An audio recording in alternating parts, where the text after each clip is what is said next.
Wonderful. And let me just, I need to get the sound to work. Oh, here we go. Because eventually I will have some sound for you. Oh, great. Hold on, I got to put in a password.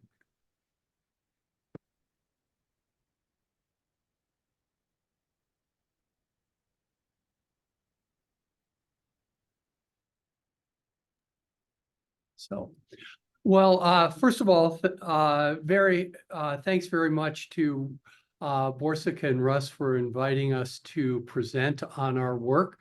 We are going to be talking about our latest work on occupational sun protection and the intervention that we've been developing over many years. And it actually did start with our project with the North American ski industry. And for this project, actually, if you notice on that title slide, I actually dropped the in Georgia piece because we're actually going to give you a 2-for-1 here because of a quirk of the funding the schedule, and particularly because some of the funding from CDC was delayed by a small pandemic that we had a couple years ago. We've actually been funded by both CDC and NCI on projects where we're making adaptations to our occupational sun protection program, both to address what we consider to be underserved, or in this case, low risk individuals, as well as improving the dissemination potential of the program for specific settings that we're working in. And I want to acknowledge our funders as well as our collaborators at Emory University, Alex Morshed and Com Escoffery. Some of you may be familiar with them, are leading the project out in Georgia. And then Mary is the PI on the project here in Colorado that we have funded by NCI, with Barb Walkos and Julia Bertoletti being the investigators on the project as well. And so what I'm going to do today is give you a little bit of background on the projects, talk about our evidence-based intervention, which we call currently Go Sun Smart at Work. And then talk a bit about the adaptation process and some of the outcomes that we have, some of the adaptation outcomes that have occurred in the program for each of the two projects. And then I'll wrap up by just talking a little bit about how we're doing evaluations this summer of the adapted programs and how effective they are. So I don't think I have to tell anybody here how important adaptation is. And actually, the Go Sun Smart at Work project was developed over 3 randomized trials. And in each one, we did adaptations based on information that we had learned from the prior trial. And in the more recent work that we've been doing, we've really been looking at adapting it in ways that make it much more easy and to disseminate, to fit into the organizations that might use a program like this, and to make it relevant for various populations that we encounter in these outdoor work occupations. And so what we're doing now is really what might be considered to be type 3 scale out. We're trying to adapt to new populations and new settings that are likely to want to use a program like our Go Sun Smart at Work program. The program itself is what we consider to be a comprehensive approach to sun protection or sun safety in the outdoor and work environment. It focuses primarily on activating and motivating the employer to do things in order to protect their employees who are working in the sun. We are not just talking with the employees. Our early work, and this actually did come out of the ski project, where we were working with the ski industry. Initially, we were interested in trying to improve protection for their clientele, but they quickly pivoted to they wanted to work with their employees, because for them, there is this kind of duty of safety in the work environment, that they have to provide safe working environments and mitigate the risks that are inherent in these work environments. And in outdoor work, it is solar radiation is one of those environmental hazards. And so the program itself focuses very much on working with the employer, convincing them that there is a need to do this, that they can do things that will fit into their work processes, and motivate them to take action on this in 3 areas. One is to apply or to create and apply policy. The second one is to educate the employees, managers, and other individuals that are in the workplace, and then to take specific actions that protect the employees, such as providing shade cover or changing the uniform or the work clothing in order to be more protective. And ultimately, we do want the employees themselves to practice more personal protection. And that's the goal. But a lot of what our program does is work with the employer on this. And so a lot of what we've been working on is focusing on how do we make this a more user-friendly, if you will, disseminatable program that the employer can use, and that can get the information into the workplace and into the workplace channels. As I mentioned, we did develop the program based on, in 3 randomized trials. We based it primarily on principles of diffusion of innovations theory. We have some other theories that we've worked with over the years. And in our most recent effectiveness trial, we showed that the program can both increase the number of employers that have formal written policies on sun protection for their outdoor work force, as well as the employees themselves report that they improve or more frequently practice sun protection. And here is a little bit of that, and we've got publications on that I invite you to read on this. The program itself has 4 main components. One of them is a sun safety coach. We've really taken the approach in this program of building relationships with the employer and the managers within the work environment to help them become motivated and support them to take the actions that are needed to get sun protection into the work environment. And this includes a variety of things, everything from reviewing and recommending what their policies should be, to helping them identify what actions to take. We do that based on protocol for staging them on readiness to implement, as well as providing ongoing help for implementing it. That includes responding to maybe unique things that come up in the workplace. Over the years, we've had a number of requests for information that we weren't necessarily anticipating, but were needed by the workplace as they were trying to get these things implemented, such as if they want to start buying wide brim hard hats, which cost more money, they had to have information on how effective that hat could be for protecting the employee from the UV radiation. Not just that we would say, oh, it is more protective. Their budgetary people wanted to know how much it was protective, how much more, so they could justify their budget allocations. We also have, as a centerpiece, an employee training, which has increased in length and increased in sophistication over the years, that we really try to get all employees to have that training, and we work with the managers to get that out to all of the employees. For a lot of our implementation, that's been done on site by our staff, by the coaches. And then we have a variety of web-based. Now web-based, we originally started with print-based, because one of the things about outdoor workers is that they are probably the least computerized and computer dependent of all of the workplace populations that we might encounter. Unlike folks like ourselves, where we spend most of our time in an office environment where we have our computers at our fingertips, many outdoor workers have no access or limited access to company computers.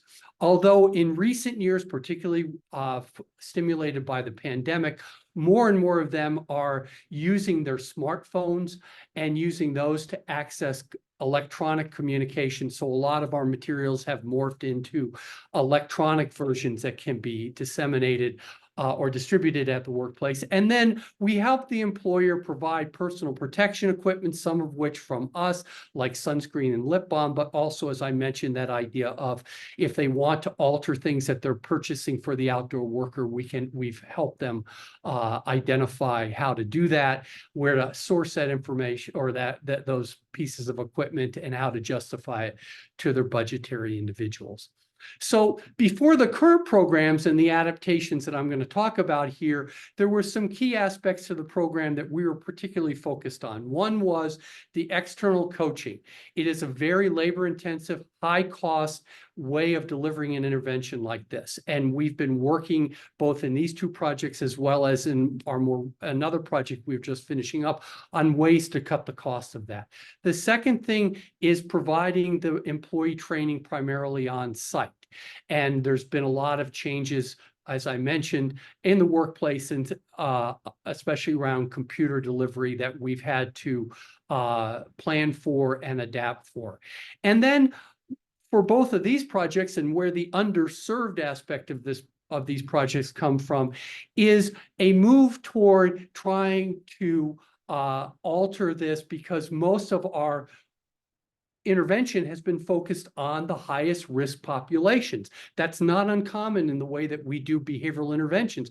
We identify the high risk populations. In this case, those are light-skinned, primarily white ethnicity individuals who have high, a high risk for UV-induced skin damage, which will eventually, for some of them, lead to the development of keratosis or keratinocyte skin cancers, basal and squamous cell, as well as for some melanoma. And we had limited information for the other populations, most of whom have more melanin in the skin, which reduces their overall risk for skin damage, but it doesn't lead to no risk. And then the other thing that has occurred over the last 5 years or so is there has been a real movement in outdoor occupational environments to deal with the sun, not from the point of UV risk, but for heat risk. And there is now a huge government-wide federal initiative called heat.gov, where they're really trying to, it's led by NIOSH and EPA, to come up with new standards to help prevent heat-related illnesses. And we started hearing more and more from our workplaces that was an acute need for these managers, was a concern over the infrared radiation, maybe more so than the UV. So in these two projects, we've tried to adapt for either these processes or for the heat-related illness content. And we've done it in this kind of 6-step process informed by the adaptation literature, Escoffery's approach to adaptation steps, and all. We started first by trying to understand where we are in the evidence base. We've performed 2 systematic literature reviews in the Georgia project, one focusing on identifying skin cancer prevention programs that have had large populations of African American and or Hispanic workers who have the skin of color and have somewhat lower risk overall for skin cancer. We've also done a systematic literature review on heat-related behavioral interventions, and I will tell you that is a wide open field. If there is a young scientist who would like to get involved with that, there is almost nothing done in that area so far. We identified 5 studies that qualified for that systematic review. Most work in that area has not gone to the level of behavioral interventions on that. We also then assessed the needs of the population in the NCI-funded project here in Colorado. We did a number of focus groups with managers and employees, looking at the current program and talking with us about ways that we could adapt it to make it fit better for lower cost delivery and to be more appropriate in content for these lower risk groups. And then we also have engaged with program experts. We've talked with NIOSH, we've talked with EPA representatives who are involved in the heat.gov efforts. And CDC has been, because our funding is through their Prevention Research Center program in Georgia, the CDC Skin Cancer Prevention Group has been working with us all the way along as we've been gathering information from those experts for this. And then we took all that information and we have made adaptations. I'm going to show you 4 areas we've done that. And then we are then setting up to do the evaluation of these adaptive programs here in the summer of 2024.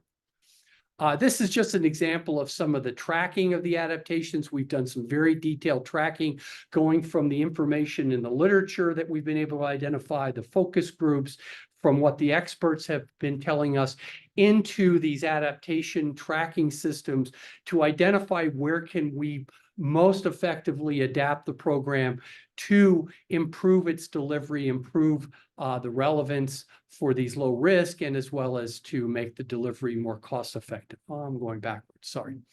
And so what I want to do today is just overview 4 areas in which we've done the adaptations. The coaching approach that we're using in Georgia, a new technology-based delivery called what we're calling a safety manager bot or smart bot, the content of the employee training video and how we've made major revisions to that, as well as to our print and e-health materials for the program.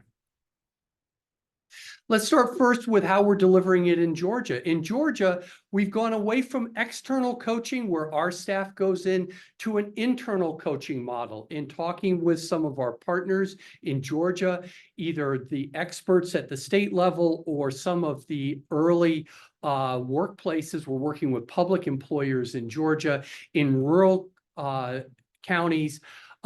Internal coaching is a very common way that safety programs are distributed within these work environments.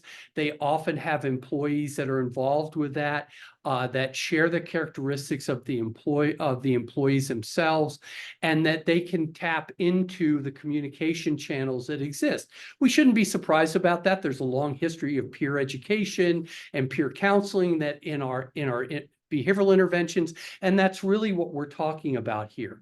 And in the Georgia environment, it helps us with scalability. We don't have to be spending funds to send external coaches out from Atlanta to these counties, often in Southwest or East Georgia, where it would be very expensive to do that.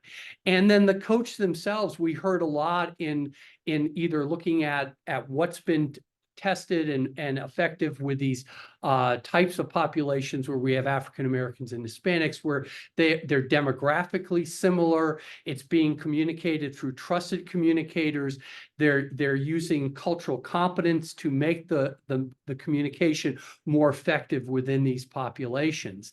And so we think internal coaching can do that, and there is evidence that that happens in the literature around peer coaching. As I mentioned, we found the employers mentioned to us that it was already happening in some of their workplaces. And so for them, it was very acceptable to have this type of an internal coach. But they did warn us that employee turnover, we have to be very careful as to who we select as coaches, because there is some turnover. And I think part of that may be because they've experienced a lot during the pandemic. Employee turnover became a huge issue for a lot of these employers. And so that we heard from a number of managers that we needed to be careful that we picked individuals to be internal coaches who were committed to staying at the workplace for a while. And so that was something that was notable to us. So what we've done is we've adapted our external coaching procedures to an internal coaching, where what we do is we identify employees who can serve to be the coach with our staff providing support and training for them. We have a protocol for doing that using Zoom and video conferencing, where we meet with the internal coaches and we train them to be coaches for the program in the workplace. So it becomes more of a workplace-driven intervention. The other thing that we've added, and this was suggested to us by a couple of the potential workplaces, and the Emory group has carved money out for this, is to provide mini grants to the internal coaches that they can work with their management as well as employees to identify ways that they can spend small amounts of money to help assist them in providing the sun protection intervention. And so the coach themselves coordinates the video training. We have a video training now. It's no longer going to be in person. We don't expect that the internal coach themselves are good trainers. We don't think that's likely to be the case. But what we want them to do is to coordinate having the video training shown at staff meetings, or in working with, let's say, if they have a learning management system, how do they get that loaded up into that? As well as in distributing the educational materials, dispensing the sunscreen and lip balm, and then communicating wherever they have opportunities around sun protection. And this is something that we think is a real advantage of internal coaches over our external coaches. When we've done external coaching in the past, they had to go in and visit. They might go in for a couple of days, 2 or 3 days, and then most of the follow-up was done by telephone early on, or by email nowadays, or video coaching or video conferencing. But they don't have day-to-day, the external coach doesn't have day-to-day encounters with employees, but the internal coaches do. And we found in a pilot test last year that that's the case. They have opportunities to talk up, if you will, sun protection, and we're encouraging them to do that. The other way that we're modifying the delivery, and this is now focused primarily on how do we get this program to the management of the employers, is to fully automate the delivery of the program to the management. As I mentioned early on, our focus really is very much on getting managers motivated and supporting them to provide the sun protection training, the sun protection education, and the sun protection actions and policies. And so one of the things, as Russ mentioned, our company has in-house programming that is, our staff has worked for many, many years on developing different behavioral interventions. And in this case, what we're doing is developing a safety manager bot. And this is a fully automated bot that takes some of our procedures that we had in the external coaching, where they collected information from the managers to help stage them on readiness for implementation, and provided them with tailored advice on what steps to take to first implement the program and take action on it. And now that has been translated into a fully automated bot. And what kind of information do we collect? We actually had 3 primary things that we were doing with our external coaches. We had managers fill out surveys around things like what did they know about sun protection for skin cancer prevention? How did they feel about it? What were some of their beliefs? What kind of support did they think they had for it in their work environment? Were they aware of things like any procedures, standard operating procedures or policies on it? We also got them to fill out checklists of what had they already done in their workplace for sun safety.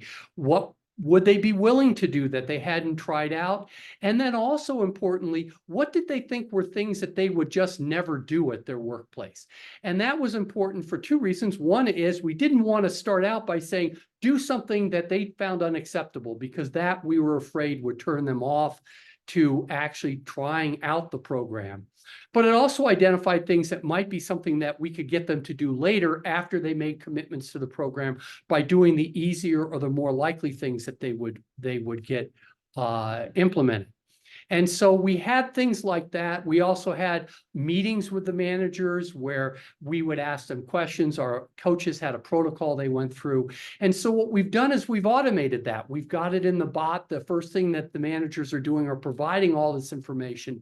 And then the bot feeds back to them a tailored set of recommendations around how they should proceed to do occupational sun protection using the Go Sun Smart tools, the training, and so on. In doing the adaptation there, we actually did prototyping. We prototyped wireframes of the bot and the sample video training, and we got feedback from the employers, potential employers and employees on that. And so we have this bot. It's hot off the presses. We're just finishing up usability testing on it. It's all entirely virtual for the upcoming trial. The managers that sign on will be given access to this in the intervention group.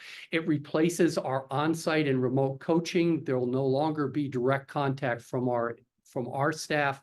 And it does, though, tailor to the worksite needs and capabilities. It's self-paced. They can come and go with it. And they have a policy writing tool if they want to put a written formal policy in place for that. The third area that we've done adaptation is in our video training. And here we've done 2 or 3 main things based on what we've learned in collecting information. One is that we're making it more compatible with learning management systems. We've, over the last, even before the pandemic, we were encountering workplaces that were investing in learning management systems, and they invest in that because it helps them do distributed learning, virtual learning, but it also helps them with fidelity and tracking for the training. You may have used something like this if you've had to take trainings like on sexual harassment or on other types of things like that. Those are often in a learning management system like technology. And we were encountering that more and more, so we knew we had to modify our training for that. We also modified for the culturally diverse images. Language is very important, particularly with Hispanic employees. We've translated our training into Spanish. We saw that in a number of other projects and other programs that have been done with Hispanic employees. And then this is one of the areas where we've tried to integrate the heat illness prevention to make this more of a comprehensive approach to solar protection now. So now when we talk about sun safety, we don't talk about it from just UV, but also from generally that the sun has radiation, 2 of which are particularly harmful for us, one being UV and the other being infrared, and the heat that goes along with the infrared radiation on this. And again, we did mention we've done usability testing. We've gotten feedback from our employees and managers as we've developed the training. And so I have a little bit of it here to just show you all. One of the things that we did do, we were told by the employers that if we were going to do this combined training, it was far too long to do in one sitting, that they wanted it modularized so that they could deliver it in smaller modules in shorter meetings with employees. I mean, it can be run all at once. So here's just an example. I'm not going to run the whole thing, but you'll get a sense of some of this. This can be loaded up into a learning. Unit 1, Effects of Solar Radiation. In this unit, we will focus on the effects of 2 types of solar radiation, ultraviolet and infrared radiation. Ultraviolet radiation is invisible, but you can see its effects on the skin. Infrared radiation is also invisible, but you can feel it as warmth or heat. You know what it feels like to be too hot. It can be very uncomfortable, even stressful. Working outdoors, you can be exposed to heat stress generated by exertion, like hard physical labor, and from climate and heat-generating conditions, like moderate to high air temperature, high humidity, and direct sun exposure. Heat stress can be aggravated by heavy non-breathable clothing or insufficient water, rest periods, and cooling conditions.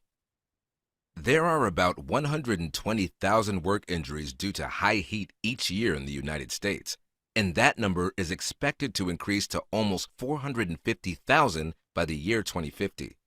The main types of heat illnesses and injuries are heat rash, heat syncope, exercise-induced muscle cramps, heat exhaustion, and exertional heat stroke. Next, we will further explain each of these types of heat illness. The body You get a kind of a sense of that. We have a variety of images as it goes through. This is just the first of 5 modules. We have different types of employees. We demonstrate different ways of protecting themselves. The first module really focuses on the kind of perceived risk and harms that can occur. And then we get into some of the training for the skills that the employees need to protect themselves. The last area where we've done a number of different adaptations is in all those collateral educational materials that go along with the training and can be used through other channels in the workplace. We are really trying to develop a number of these materials that would be relevant to a variety of types of workers. Here's where we've really tried to focus also in on the low risk individuals.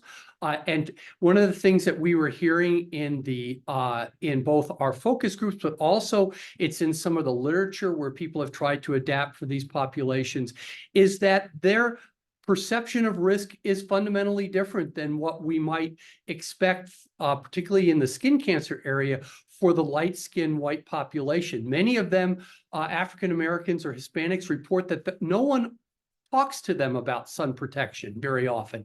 They certainly didn't hear about it growing up with their families. They don't hear about it too much at the workplace. And they have this perception that they are at no risk for skin cancer. And yet that's really not the case, particularly for Hispanics. The rates of skin cancer are increasing. And for African American populations, skin cancer shows up in different places than it does for whites. And they often show up at the healthcare system at later stages of tumor growth, thicker tumors that have poorer outcomes because they're just not expecting to see it. And they also think about things in different ways. One of the things that comes across is that we have to change the language of how we communicate about things like sunburn. We talk about sunburning a lot for employees with light skin because that is a primary marker of skin damage. African Americans, particularly darker African Americans, skinned African Americans, they don't think about it as sunburn. They think of it as skin irritation and talk about it as skin irritation. They don't necessarily think about the term tanning because tanning is not what they're used to seeing occur on their skin. And so we had to be careful to adjust how we talked about the impact. For heat, and that's another reason to integrate heat, heat does affect people with in these populations that have more melanin in the skin, darker skin. There's a lot more people like that in these outdoor occupations. And so there is a bit of health equity here. One of the things we were hearing from managers is, look, you may be doing a training that's going and giving most of the information to your my highest risk employees, but I have to be able to also provide information to the low risk population from a health equity. Everybody needs to benefit from whatever training we bring in. So that's another reason why adding in the heat illness prevention helps us in providing a broader, more equitable discussion of solar related harms and how you protect yourself from that. And so we've done a number of things. Here's a couple of messages around heat illness prevention. The one on the left has the African American character in it, talks about hydration. Hydration is very important there. So is shade. Shade is one of the overlapping protection behaviors, the use of shade for cooling as well as for blocking or reducing the amount of UV that reaches the skin. On the right-hand side, we talk more about the broader, more comprehensive solar protection idea. Here are 3 messages for African Americans. The one on the left is for the sun protection. The other two are around checking your skin for signs of skin cancer. And again, using the African American characters. These here are trying to get at a couple of them around the issue of you may be at low risk, but you're not at no risk. And so you need to be paying attention to your skin and the effect of the solar radiation on that for sun protection. And we have a variety of different characters here as well. So, and then we have adapted some of the FAQs that we provide to managers to be more relevant for this diverse workforce that we find in many of the outdoor occupations. So to summarize, this is, our adaptation of the program has been an ongoing, dynamic, multifaceted process. This is the two latest projects we've been doing it, but as I mentioned, we've done some adaptation all the way along. But we're really trying to focus in on adapting it to improve program fit and health equity, as well as program effectiveness, and hopefully making it more disseminatable. The potential for disseminating this is increased. Where are we going with this? Here in the summer of 2024, we're going to be testing both of these adaptive programs. The SmartBot program is going to be tested with 20 public and private employers based out of here in Colorado, but not just Colorado employers. We're recruiting nationwide on this, and we're going to be running a randomized trial where half of them are going to get the SmartBot and the other half are going to be delayed treatment controls. And then for the CDC project, it's more of a demonstration RCT with 12 public employers in rural counties in Georgia using the internal coaching model now. And that also is happening here this summer. We're just about to go into pre-testing on both of these for these trials. And then the other thing I've been mentioning, dissemination potential, and Mary and I wanted to mention that the NCI project is actually an example of an SBIR grant. If you're familiar with SBIRs, they're to small businesses, and it's supposed to be helping small businesses taking these types of interventions and moving them to a more commercially ready or commercially viable product. With NCI and NIH wanting these things to get out into the marketplace.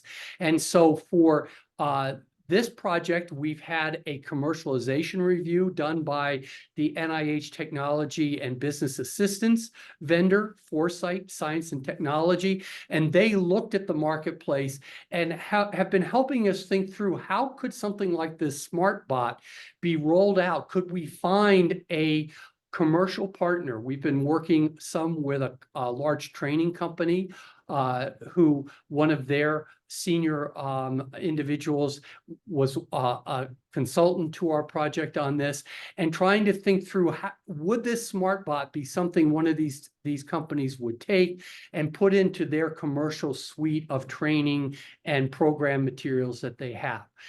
It's not an easy thing to break into the training market. There's a large market out there and a lot of different vendors in that. One of the things, though, that is relatively new is this whole thing on heat, and a number of the training companies are gearing up training around heat illness prevention. And so we think having this broader approach to training may make our program attractive to one of these commercial companies that are providing these types of employee and workplace training. So, and certainly it does fit with this whole idea of providing a safe work environment. In fact, I didn't talk much about that, but our plugin for this program has been through a variety of these, or in many of these randomized trials. We don't talk necessarily with the HR and health people. We talk with the safety managers. These are, in their mind, for many of these places, safety programs. This is all around keeping the employees safe by mitigating the environmental hazards that are there. And so a lot of why employers are interested in this is because of their concerns over safety. And that's where we think it fits in a commercial sense. So with that, we're happy to answer questions. We thank you for inviting us to talk today. And I think we have a few minutes yet. And you didn't shout out anything from the chat, so I kind of lost track of it along the way. Yep. No worries. Well, thank you. First of all, this is phenomenal, Dave, and I think we do have some time for discussion. Just a comment, and then I'll start out with one question. But I thought this was really great to show the adaptations over time across multiple projects. Often we just focus on one project, so I thought that was great. And in particular, the adaptation to increasingly address broader safety, the heat exposure issues, and yeah, but particularly you're calling out the opportunities for climate change issues with those exposures. And one other thing is, I also loved one of your outcomes you're looking at was policy change. So not just the individual behavior change, but policy. That was really super, and I think something for us to pay attention to. My question that I had to start with was about after you're finished, since you've had a fair amount of experience with this, have you been able to track what happens with your employers over time? Do they continue? Do they adapt the programs that were there, or what happens then? Well, yes, we have done that in our effectiveness trial. We actually came back a couple of years after the trial was over and started looking at, well, exactly what are they using, and we found that a number of them were still implementing our program. As Mary could probably tell you, we get requests a lot from some of the employers that have been on our trials. Not all of them, but some of them will call us up several years later and invite us to come out for a health fair or something that they're doing. They remember us on that, or they may ask us if we have can provide them with information about something that they may want to purchase for their employees. Mary, do you have anything else you would add to that? Well, I would add that it also has a less positive connotation when it comes to recruiting for other studies. They remember us, they're still using our materials, so we can't, even companies, for example, that worked with us 12 or 14 years ago, they're still using our materials, so we can't continue to invite them into new trials. Yeah. That's fascinating. Yeah, But they do interesting. Victim of your own success. Right. Well, and you might mention, Mary, I mean, they do adaptation. So the Arkansas director, we worked with 21 departments of transportation in a trial we just finished, and the director, what did he do with the hats? He went around. Yeah, he purchased a number of wide-brimmed hats that he would keep in his own truck. Oh. And when he was out making rounds to the different sheds and barns and garages, if he saw someone that had done something meritorious, he'd give them a hat. Oh, very cool. Very cool. But they also provided pop-up tents Mhm. For certain job sites. And even as something as simple as encouraging the employees who work on large equipment not to take the cab top off, which they often do, to keep the cab on, is just such a simple thing that they implement. Yeah, neat. So, Borsika, I'll give you a chance. I could go on and on here for your comments, great, but why don't I give you a chance to jump in here? And we're continuing to monitor chat too. So others, please go ahead and put things in. Yes, I had many questions. I will try to pick the one that I am most intrigued by, although all of them are actually intriguing to me. So when you think about your original intervention and how it changed over time, how did you define what would be those core, you call them core components, but within that there are different things that are being done. How do you decide whether certain things can be or should not be changed? And do you kind of think of it more like this core function and form context more and more, or more traditionally? So if you could speak to that idea of thinking about, what do you have to have fidelity to, what can be changed, and how do you decide how you guide that? Yeah. I think, Borsika, that it's a combination of both what is practical, what we've learned employers will and won't do, as well as keeping in mind the theoretical basis for our program, what we think is causing employees to change their behavior, or what we think we need to do to get managers to implement. So we designed the program originally using the theoretical principles, and we still go back to those to make sure that, you know, does the training still provide enough information on skills? Are we still doing things and saying things that should make them believe that they can themselves be capable, you know, the old self-efficacy notion, and that this is something that will be effective for them.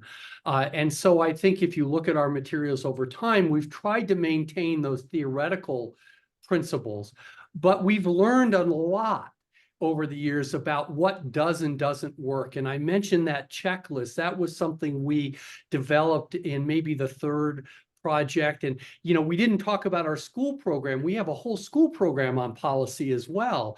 And we've borrowed things back and forth between them because we were hearing from the managers that there were things they didn't want to do, or they couldn't do, or they felt like, you know, that was going to be just, you know, so to speak, a bridge too far. You know, you want me to buy pop-up tent. I remember one thing, you know, Mary said they did give out pop-up tents. In one place we went, they said they couldn't do that because these guys were going to be throwing them, and they're mainly guys. I mean, this is like 70% male in these jobs. They'd be throwing these things in the back of their pickup and throwing things on top of it, and quickly those would break. So they were very concerned about that. Now, over time, we've kind of worked with them, and they've rethought that in some places, and they'll do that. But we also have to help them source things. I mean, how many different things have we been asked about, Mary, of where can they find, you know, like clothing, sunscreen in large bulk quantity. The things that go around hard hats, the Yes, big accessories for hard hats, accessories like flaps that. in the back. One of the And things now we've we'll done be is- moving into cooling vests and Oh, yeah. and things like that. Right. And sunscreen that doesn't leave a white cast to it. If you're asking darker skinned individuals to use that, they don't want that kind of sunscreen. And we've had to kind of figure that out. So there's a lot of practical that goes in when you're working in these areas. And, you know, I'm sure it's true for all of us. If I'm a school researcher, I learn a lot about schools and what will and won't work. And while we may think, oh, this would be the best thing if we could do it, it just isn't going to happen in the schools. Maybe they don't have the budget for it. It's going to interfere with processes they're not willing to disrupt. You know, there's issues that may have to do with who makes the decision here. We had to learn that it's a safety issue. We don't want it to be a disease prevention issue in the classic sense we think of it. We find it works better if it's a safety issue. Safety managers understand one thing, which is what's the hazard and how do I mitigate it? Yeah. And Yeah. if you can talk their language, they will respond. And UV and infrared heat, that's right up their alley. Great point. So practical as well as theoretical. Yeah, great that. point. Thank That you. tailoring the message is great. I see we're coming towards the top of the hour. Let me see if I can sneak in one other quick question here before we have to go. You've done an incredible job at talking about your learning across projects and for different industries and sites and things in terms of working with them.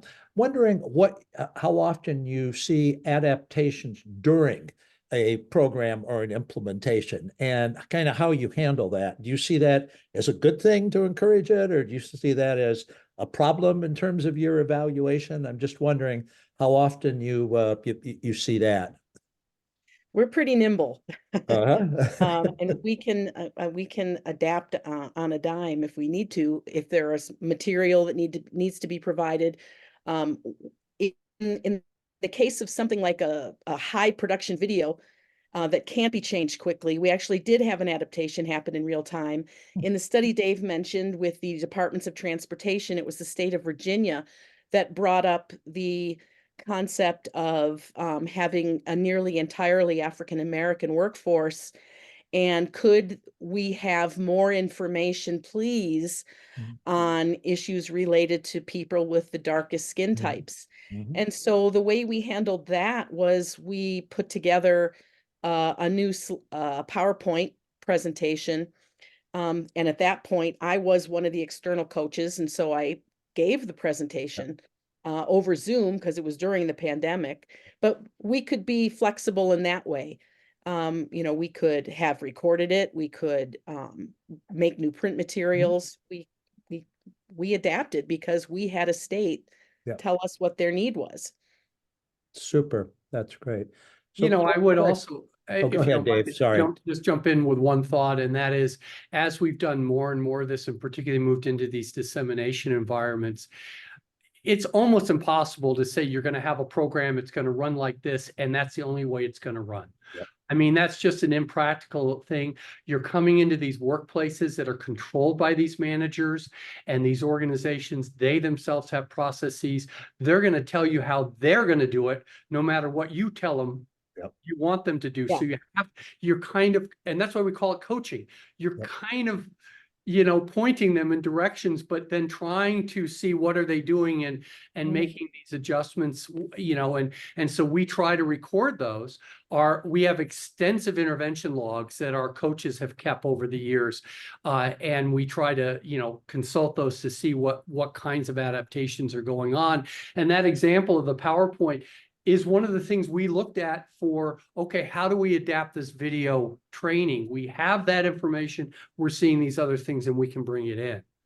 So it's impossible. These are senior managers, sometimes city managers, owners, you know, they're people who are used to making decisions. That's a great way to wrap up here, I think, in philosophy. So important. I was guessing that was the case, but that's a great one to emphasize. So, Borsika, we're at the top. Do you have any last things you'd like to close us out with or reminders? But I just want to say it's been incredible. And thank you both so much. Really appreciate it. Thanks for having us. Thanks for inviting us. Yeah, thank you so much for being here. This is recorded and will be available to others. So I'm guessing you might get outreaches, and we would love to hear from you if you have any other developments in this work, and come back and present to us. We really appreciate your engagement. So thank you, everyone. Thank you for being here, and see you in May. Bye. Yeah. Bye.